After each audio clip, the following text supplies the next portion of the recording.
So I want to introduce our next presenter, Mason. So take it away. All right, thank you.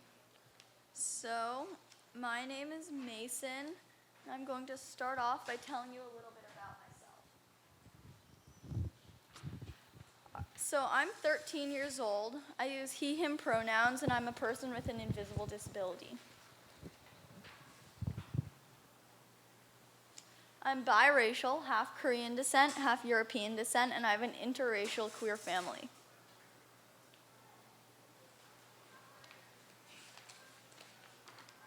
So I feel like I understand intersectionality pretty well because my whole life is intersectional. So I wanted to present at this conference because I think it's really important to bring awareness to the discrimination that people with disabilities face, and I also want to make it so that more people are aware of what it's like to live with a disability, and in this case, an invisible disability. I also want to share about the difference between advocating for others and advocating for myself, and I want to do my best to empower as many people as possible as I can to stand up for the rights of others and for themselves.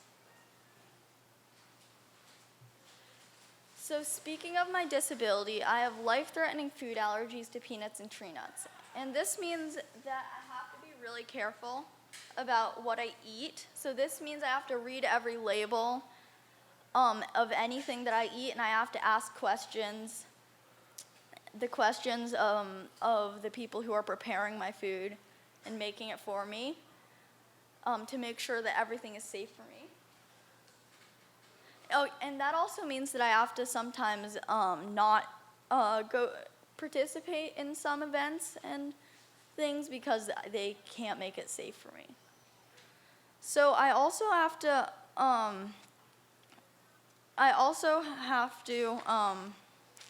be careful about what touches what I eat. So in this label it says contains wheat, soy, egg, and milk ingredients may contain traces of tree nuts, and I would have to stay away from that because even a tiny bit of my allergen could cause an allergic reaction, and my throat could close up, and I would go into shock, and I, in a matter of minutes, could potentially die.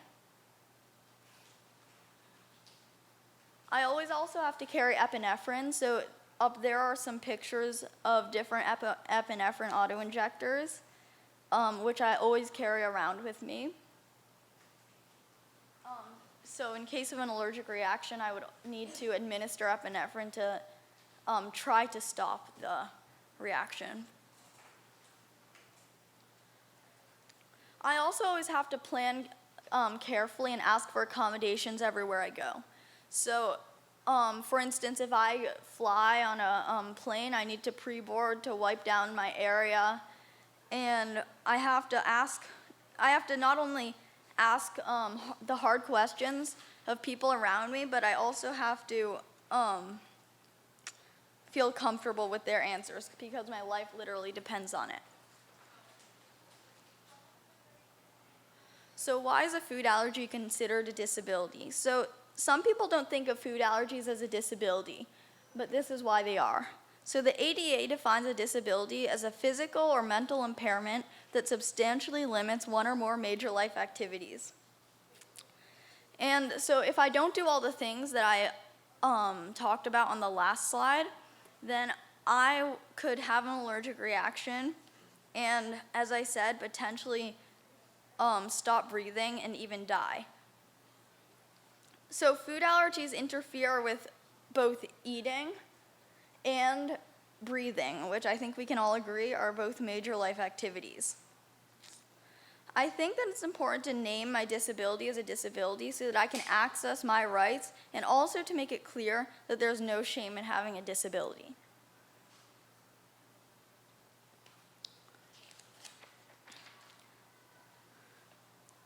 So food allergies are an invisible disability because you can't see if someone has them just by looking at them. But they're still a disability. Even though I may not, I may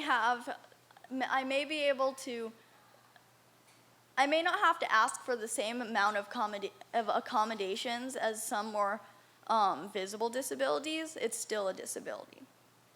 So I have a lot of experience managing my food allergies because I've had them since I was a toddler. The older I get, the more responsible I am for managing them myself.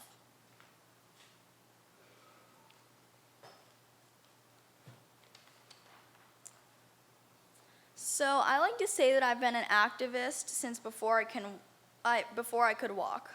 My two moms have been taking me to marches, rallies, and protests since before I can remember. But as soon as I was old enough, we would start having conversations about why we were going, and I would start having a say in whether I wanted to participate in the actions. And I would always say yes, because I think it's really important to stand up for what you believe in and make yourself heard. So by the time I was 10, I'd gone to all kinds of protests about racial justice, LGBTQ justice, women's rights, gun control, environmental justice. Oh, whoops, okay. I guess that's it. And at the same time, I'd been learning how to manage my food allergies.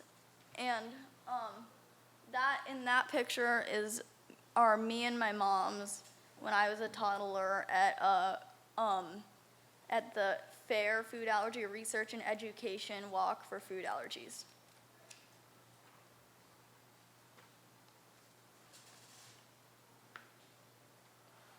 So here are just some pictures of me at a bunch of protests. Two of them, I'm holding a Black Lives Matter sign. I'm at a Black Lives Matter protest. One was taken at a giant march in Boston a couple summers ago when the white supremacists were coming here to Boston. Me and my mom are holding a sign that says white supremacy is terrorism. The fire banner, Fierce Intersectional Resistance for Equality, was a contingent that we made for a local pride march. The one where I'm holding the resist sign was taken at the anniversary of the Women's March in New York City last year.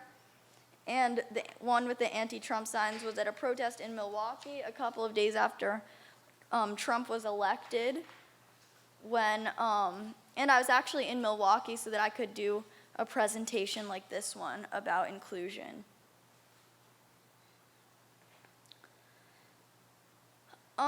So here are just a couple more pictures. One of these is from a Stop the Pipeline protest in Boston.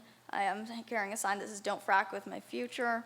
One is from the Women's March in Washington, D.C. I'm holding a sign that says, "This is not a moment, it's a movement." One is from the Pride March, where we marched with the local NAACP contingent. And one is from the March for Our Lives in D.C.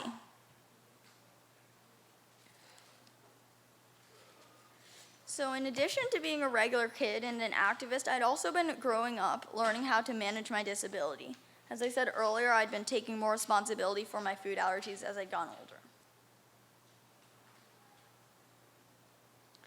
So up until I was 10 years old, my food allergy had been mostly about safety.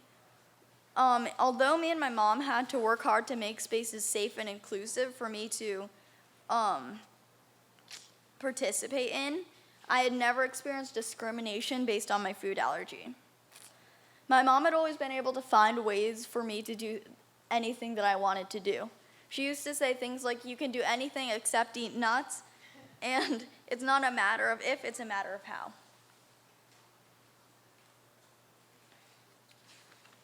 So Young Shakespeare Players East. So about 3.5 years ago, I decided to try to enroll in a theater program called Young Shakespeare Players East. And first, the theater director told my mom that I couldn't join because she didn't want to manage my food allergies. And me and my mom tried to make her see that it would be possible to include me by telling her all the different times that it had worked out. And FAIR, the Food Allergy Research and Education Organization, even offered to do a free training program with the director, but she refused. She didn't want to try to manage my food allergy at all. And so when she realized that what she was doing was against the law, she told my mom that she would consider shutting down the program if I decided to join. And this was the first time that I was actually barred access to a program because of my disability.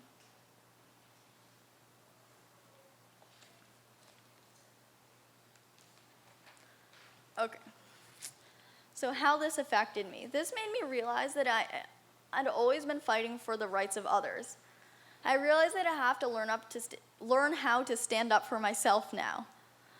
And it was a lot harder to learn how to really stand up for myself. I felt like it took a lot more effort to keep fighting when it was hard, and there was a lot to lose. Felt a lot more vulnerable.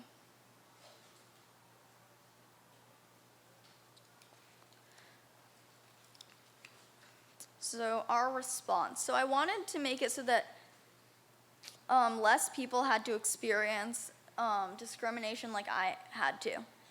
I don't believe it's okay for someone to be told they're unwelcome somewhere because of their disability.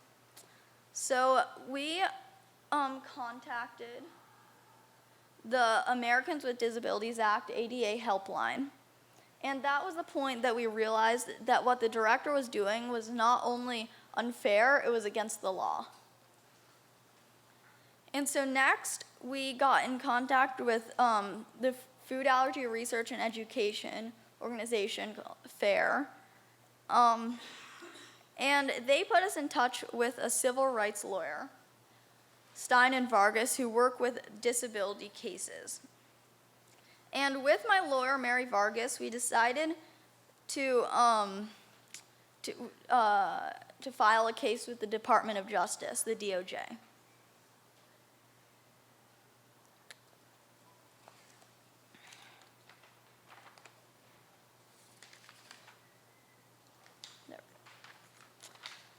So people around us tried really hard to convince us not to bring the complaint forward to the Department of Justice. They felt like it was too uncomfortable. A lot of the people in the program who had previously been my friends stayed in the program and continued to support it.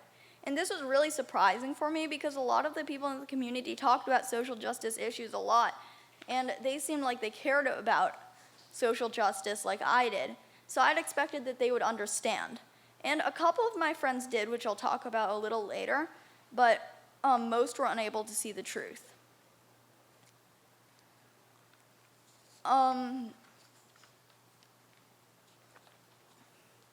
So this was really hard for me because I would have supported them and not participated in the discrimination if the roles had been reversed. I believe that participating in something discriminatory makes you complicit. Once the people that stayed in the program made their decision to stay, I decided not to stay friends with them because I didn't want to have friends that didn't believe I'd been discriminated against.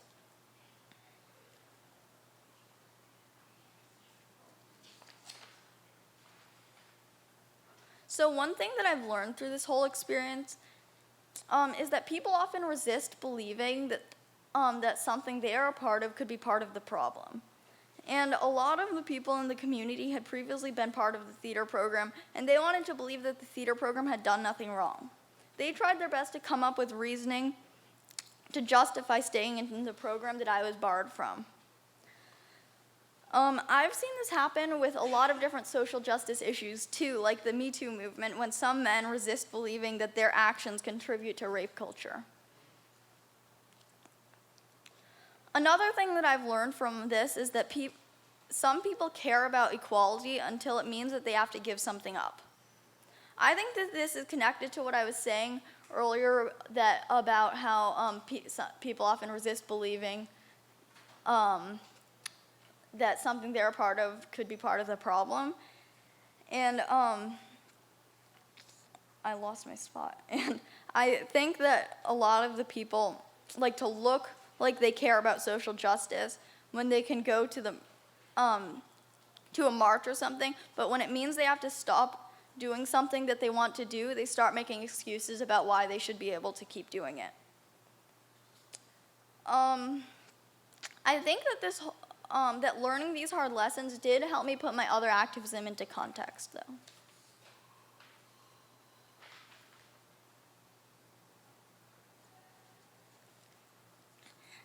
Allies. So another thing that I've learned is that it's really important to have allies. There were a few people in the program who agreed with me and thought that what the director was doing was not right. The people that advocated for me really helped me get through the process. One of the people that advocated for me got kicked out of the program for standing up, and therefore became part of the DOJ complaint too. It's really important for everyone in this room to know that if you stand up for someone's disability rights, you're protected by the ADA from retaliation.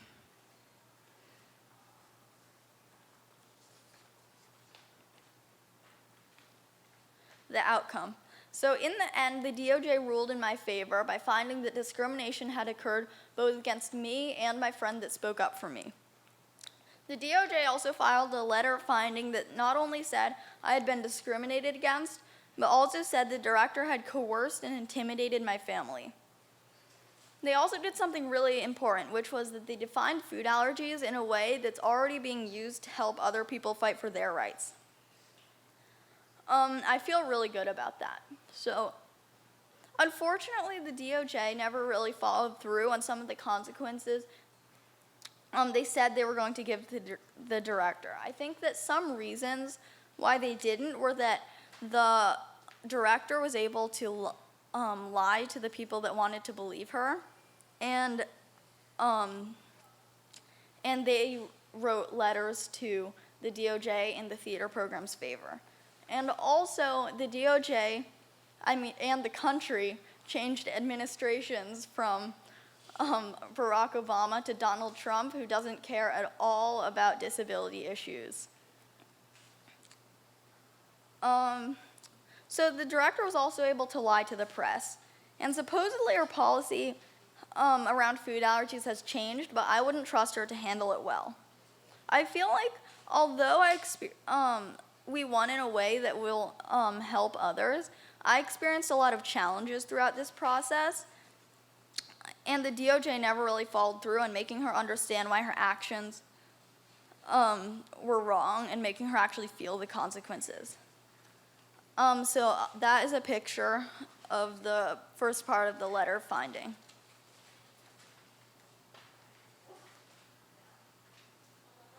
So this is the section of the DOJ letter of finding. A peanut allergy qualifies as a disability under the ADA if it can potentially impair a major life activity such as breathing. So as I said in the last slide, it was really important for them to define food allergies as a disability because other people can use the letter of finding and this section to help fight for their rights.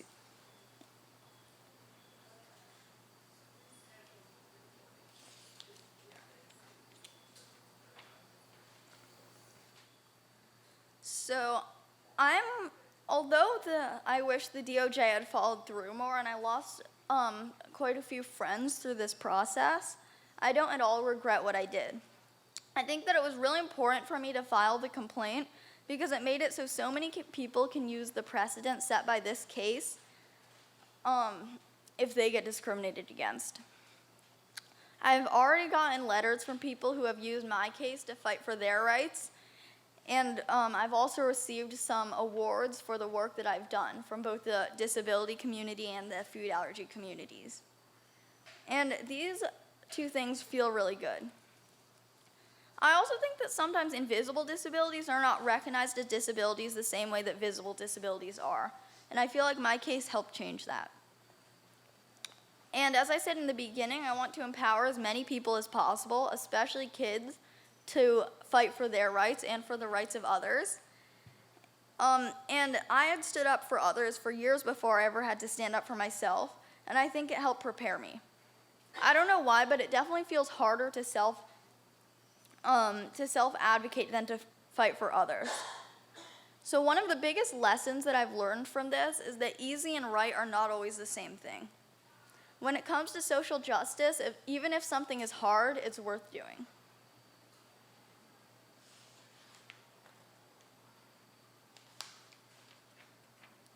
So I'm proud to consider myself an upstander, not a bystander. And I think it's important for kids and teens to know that they can have a positive impact even before they're adults. I included this picture of me at the Women's March in Washington, D.C., where I'm holding a disability rights or human rights sign because I think it shows that.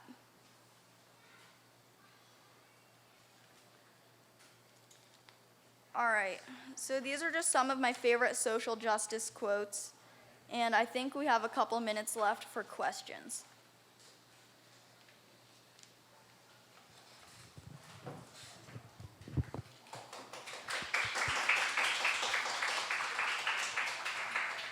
Thank you so much. That was phenomenal.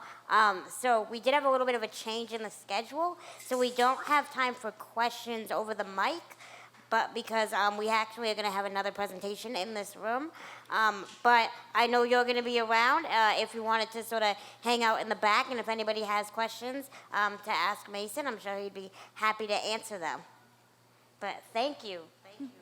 Thank you.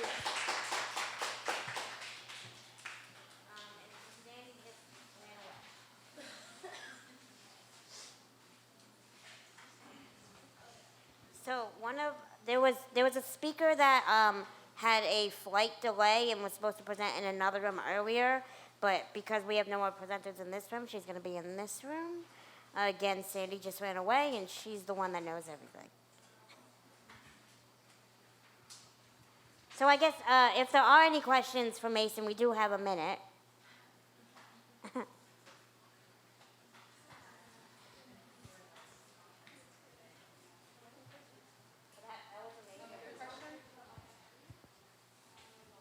I was wondering, how do you navigate negative reactions from your peers on a day-to-day basis? That's a really good question because, as I said in the presentation, a lot of my friends did have negative reactions to the whole case, and so I think how I handled it was I just kind of I at first tried to make them really see like why what they were doing was wrong, but then when I realized that really why they were really kind of set in what they were thinking, and they just wanted to keep doing that like nothing had happened, doing the program, and so I think I kind of just disconnected from my friends who did that.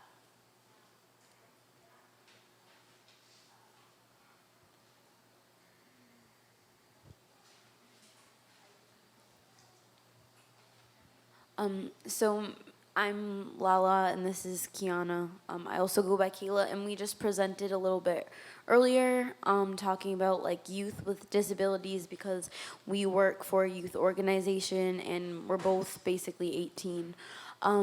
But so for you as like just becoming a teenager, like I don't know how to word this properly, but basically, like, do you feel like you have taken on a lot more responsibility than, like, other kids your age do? And, like, how do you kind of cope with it or manage that, like, extra responsibility? So I think that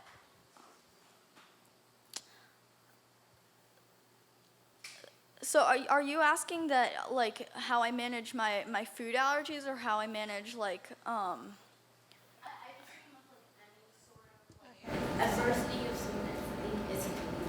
of so if anyone is kind of like disrespectful to you about it, or if there's just something that you know you can't like literally control, like how do you emotionally like handle these things, or like try to just help yourself collect your thoughts or feel better? Yeah, so I feel like I do feel pretty angry sometimes at the people who did not understand that I had been discriminated against, and again, I feel like the way that I've handled that the most is just like not interacting with them. Yeah, at first I tried to make them see that what they were doing was wrong, but but after that, I think that I just went to not connecting with them.